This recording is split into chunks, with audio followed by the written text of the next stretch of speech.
اب آئیے کربلا کے شہیدوں میں سے قابل تذکرہ کہوں، قابل عظمت کہوں کوفے کے ان عظیم شہداء کو کہ جنہوں نے کوفے کا نام اتنا بلند کیا، اتنا بلند کیا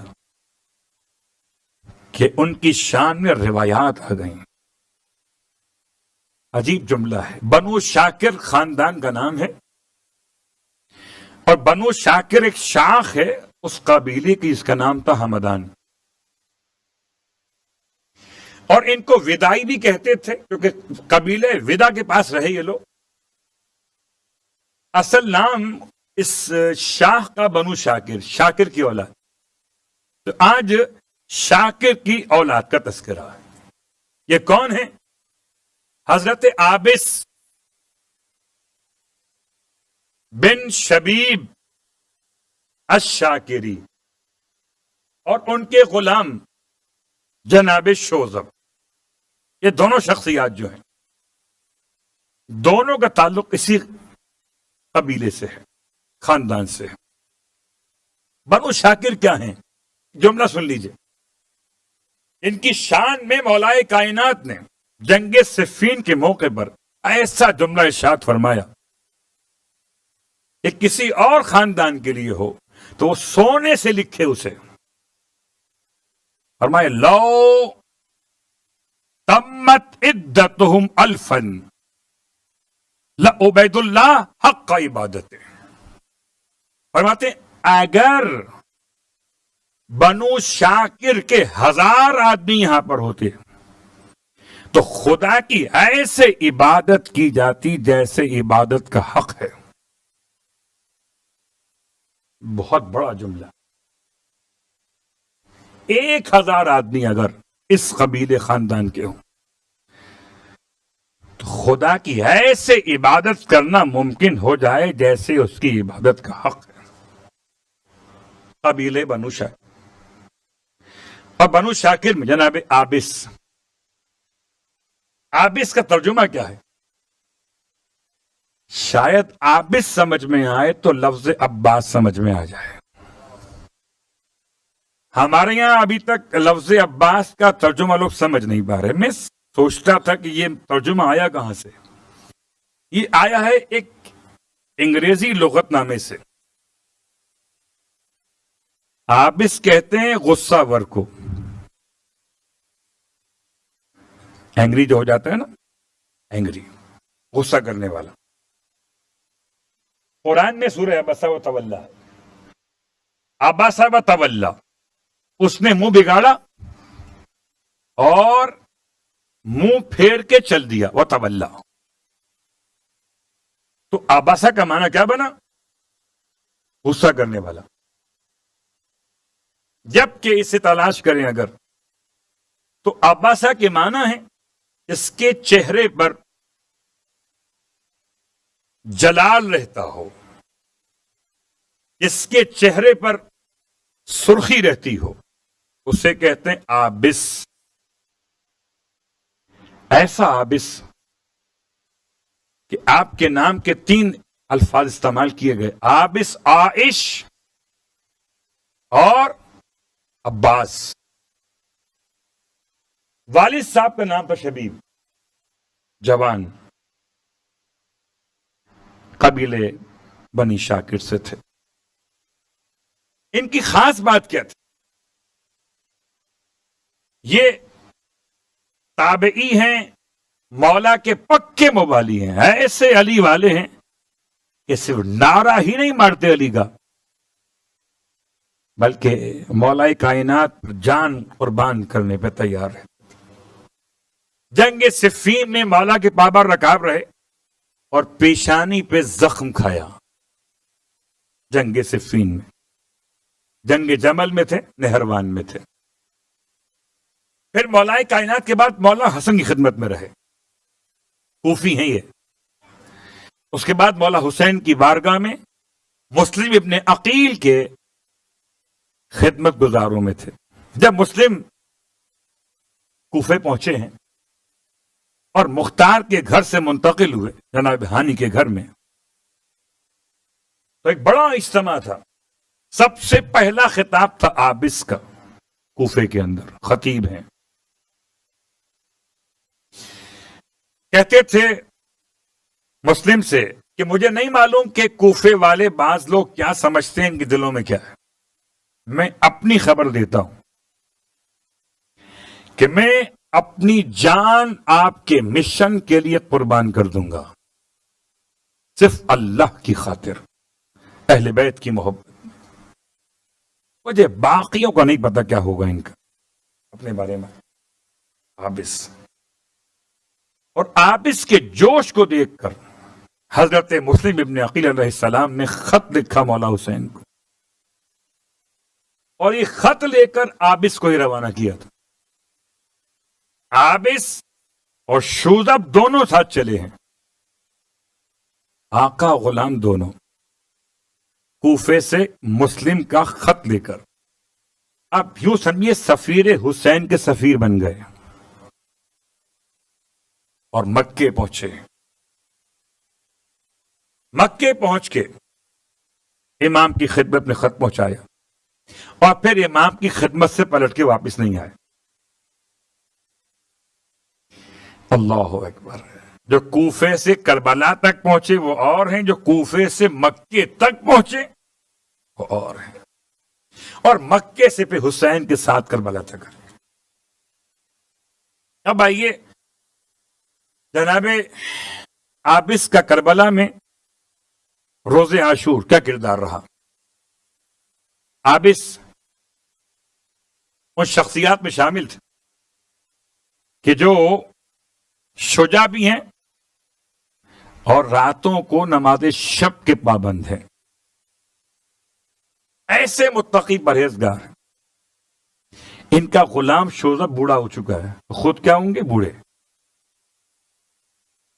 اپنے غلام کے پاس آئے، تمہارا کیا خیال ہے؟ شوذب نے کہا کہ یہ دن تو ایسا ہے کہ اپنی جان قربان کرنے کی تمنا ہے. عجیب الفاظ.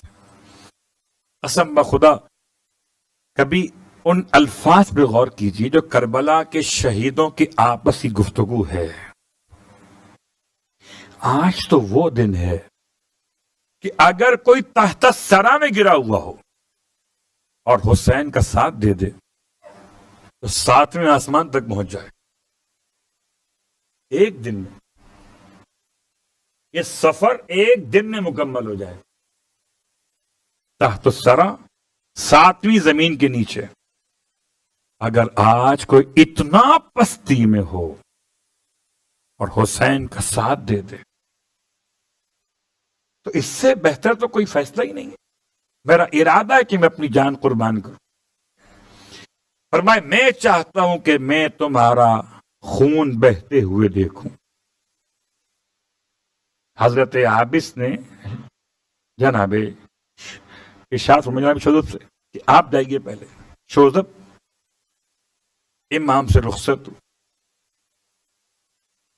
فرماتے ہیں السلام علیکم یا ابا عبداللہ. اے ابا عبداللہ آپ پہ سلام. استودعک اللہ واستریک، میں آپ کو خدا کی امان میں دیتا ہوں. یہ وہی جملہ ہے جو زیارت وداع میں پڑھا جاتا ہے بعض روزہ ہے معصومین پر. استودعک اللہ واستریک، میں آپ کو خدا کی پناہ میں دیتا ہوں اور آپ کو خدا کی رعایت میں دیتا ہوں. پناہ کے اندر رخصت ہوئی. بڑا جہاد کی شوذب نے، بوڑھے تھے مگر امام پہ قربان ہو گئے. اور جب شہید ہو گئے شوذب تو پھر جناب عابس نے امام کی خدمت. عجیب جملہ کا فرماتے مولا سے کہ مولا میں ساری دنیا کی مصیبتیں آپ سے دور کر دیتا اگر میرے اختیار میں ہو تو کسی کو آپ کے نزدیک آنے نہ دوں. ساری دنیا سے اکیلا لڑ جاؤں آپ کے لیے.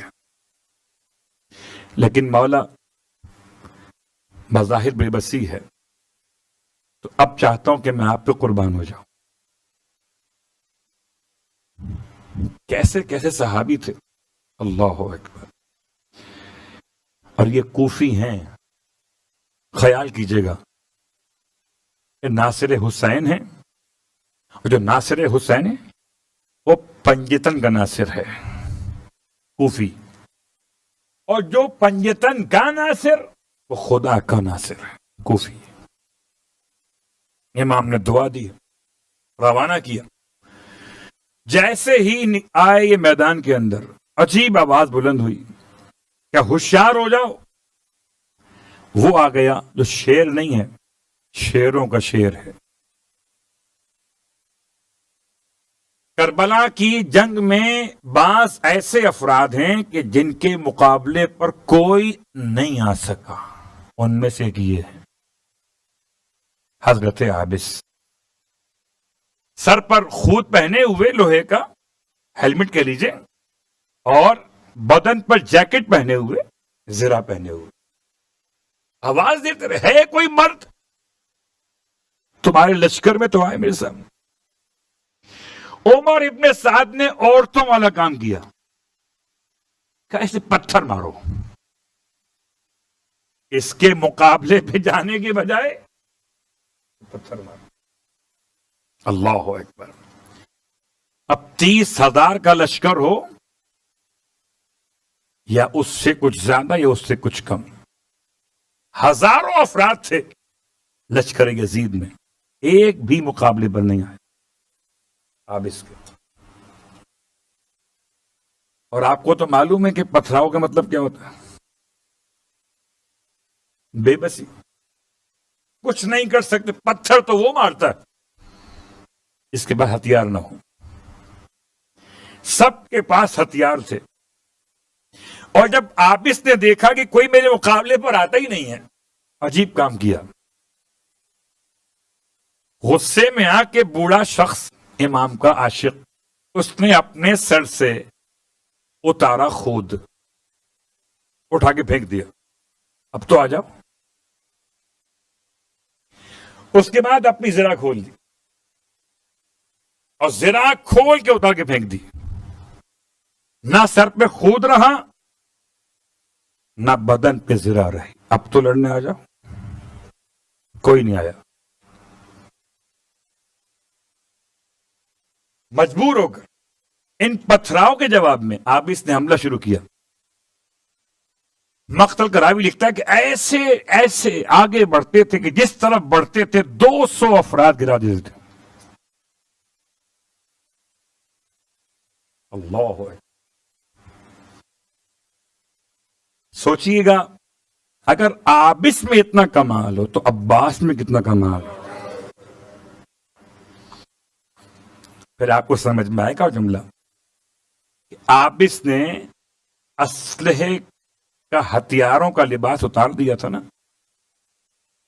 حضرت عباس کو بھی امام نے یہی فرمایا تھا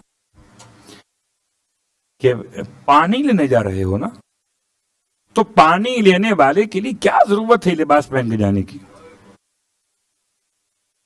یا یوں کہہ لیجئے، جب امام نے فرمایا بھیا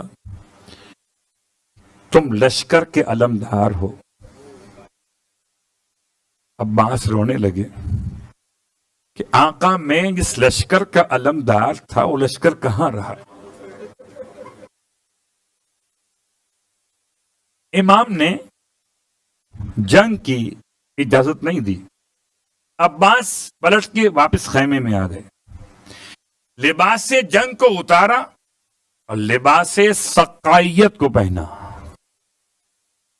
اور سکینہ کو ساتھ لے کر آئے تھے.